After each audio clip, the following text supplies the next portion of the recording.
moment kind of conversation I want to have, building on the CEO conversation. CEOs. All right, so the black CEOs are the CEOs in the hip hop game that we see flourishing. You got your Jay-Z's, you got your Diddy's, 50 Cent, Master P, Dre, Dame Dash, to name a few.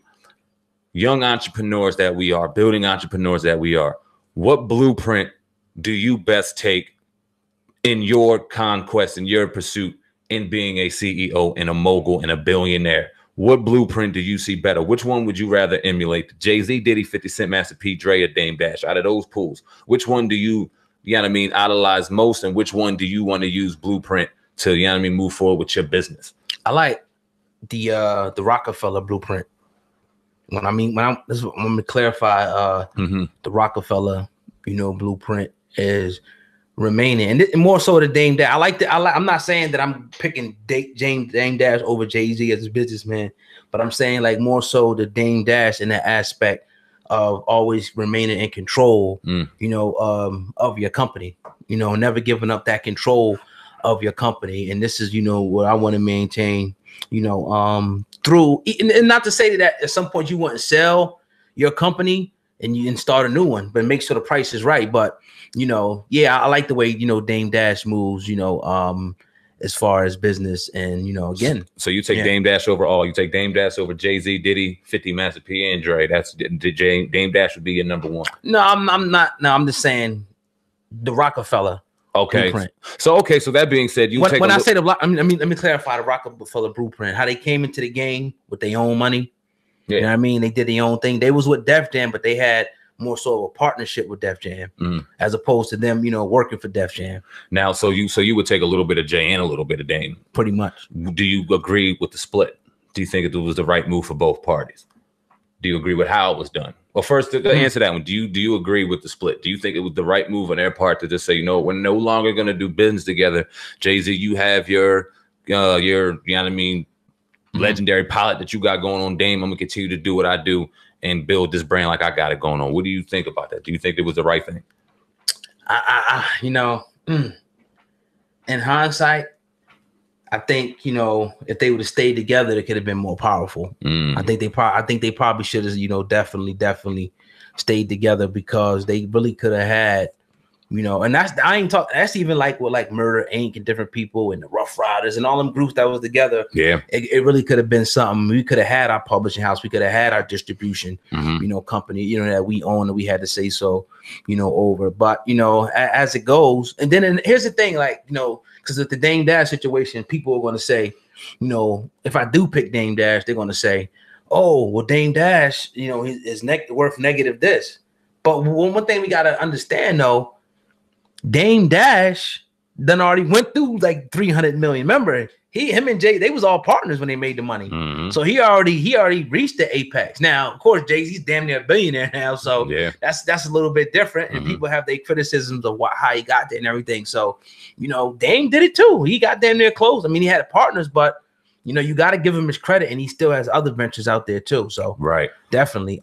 You got to remain, in control, of your company. I love the fact that Dame Dash is for herself at all time, always your own boss, never answering to anybody. And even, I don't want to say Jay-Z to a certain degree answers to somebody, but Dame Dash wanted to completely just eliminate that out of the equation. If it's going to be something where I have you in the equation, it's strictly a partnership where I have control. You won't tell me a thing. He raises children on that. He raises his brand on that. And that's something that definitely should be respected. But I'm going to throw another name in there because I really like how 50 Cent does his shit. And maybe that's because I'm into the entertainment and the movies and the creative process that goes into that, to production. I'll eventually see myself getting and diving into that as a writer and as a producer and things. So I appreciate and respect what I see 50 doing with the alcohol, with the rap, with the movies and branding and things like that with these various networks. I really love what 50 Cent's doing, and he still remains authentic. He doesn't give a fuck what's going on. He doesn't care what anybody thinks. He's going to get on Instagram and troll. He doesn't. It doesn't really seem to hurt his brand to do whatever he wants to do. And I really what's funny about that though, when you talk about that, you got to remember who laid the blueprint for all that. Dame and them. Yeah, facts. Yeah, they kind of laid the blueprint for the vodka, the sneakers. No doubt, the clothing lines. Yeah, but what Dame said, though, what he said was like, he wasn't really hating, because he said, like, because he talked about revolt. He kind of, said that he has something else, an idea. He maybe Diddy kind of, you know, but he said if they're going to do it better, he's not mad. If they, you can't be mad. You definitely can't be mad at that. And so yeah, that's dope. I think Dame is such a real dude where you would highlight the fact that maybe you did start it, but you got to be happy at the people that are winning from it, because it's not an easy blueprint to follow. If it was easy, everybody be doing it. Right. And you see a select few of people that's really out here winning, doing it, and they're doing it at a rapid pace, and they're setting up the blueprint for other people like ourselves to really go out here and win. People that we're going to get on the Uncensored Truth podcast and interview that we're excited about. Sir Charles, DJ Camper, shout out to you brothers. If you don't know the names, you better look them up, because they're coming right here on the Uncensored Truth podcast. Yes, and they're coming to each and every one of your living rooms because they're dope. DJ Camper's library is ridiculous. Go look him up. Sir Charles, his writing library is unbelievable. Shout out to both of them brothers. But to get back on the CEO conversation, I mean, I think that Dame and Jay-Z definitely may have set the blueprint for the black entrepreneur, especially, you know what I mean, coming out of the hip hop game. Because 50 Cent, I mean, you got shot 9 times. He was a gangster rapper. He was feared. And now he could throw on the suit and have conversations with anybody. He completely changed who he was as a brand and as a standard. And you've seen that early on in conversation. He could engage and get into a conversation with anybody. It was so dope. And I mean, that's what separates him from the rest. Dame's the most feared man. I hate to cut you off. Dame Dash is the most feared man in the industry, right? And the most dangerous man in the industry. You gotta that's not in the industry. We fuck with Dame. We fuck with him heavy. Yeah, I mean, I'm just because I'm looking at the way he moves, and I'm looking at how a lot of people are not speaking up like Dame is speaking up. Talk about it. Elaborate. Because it's like he's even like so, you know, somebody might have like a bad business deal with somebody, you know what I mean? They might not say nothing, you know what I mean? But he's going on and like came at these people, you know, who and called them by name culture vultures in a book. And even some of his videos he did. So it's like he's not only trying to set the blueprint to help the culture, he's actually warning people, and he's putting his money where his mouth is with it. Well, he's doing what I just alluded to with Donald Glover. He's running toward the problem as opposed to running away from it. Thank you. Right. He's running toward the problem. And you see even Jay-Z alluding to that, but more so in his music. Respect Jimmy Iovine, but you got to respect the Elohim as a whole new regime, and niggas playing for power. Like, he's talking about it too, maybe, and so more creatively in his artist form. He's not in your face like a Dame Dash is, which can also be respected because he's feared because of his honesty.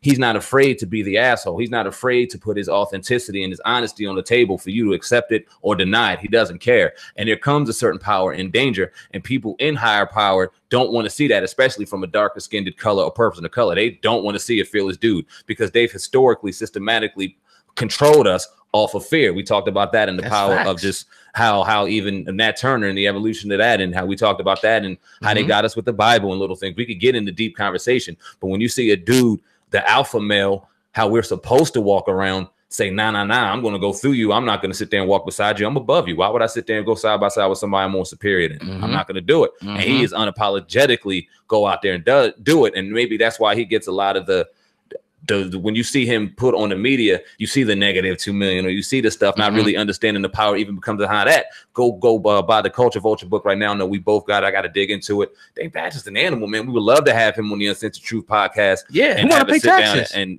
like think about who. That's why you got to really look at it, and people can't really understand it till they get into that, you know, position. It's like if you make 50 racks, you don't want nobody saying that 21 of this is theirs. You know what I mean? For what? Right.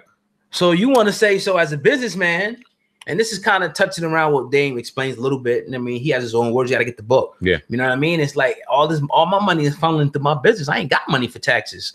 That's just real talk. You know what I mean? I really, I can't afford to pay you for what? For you for what?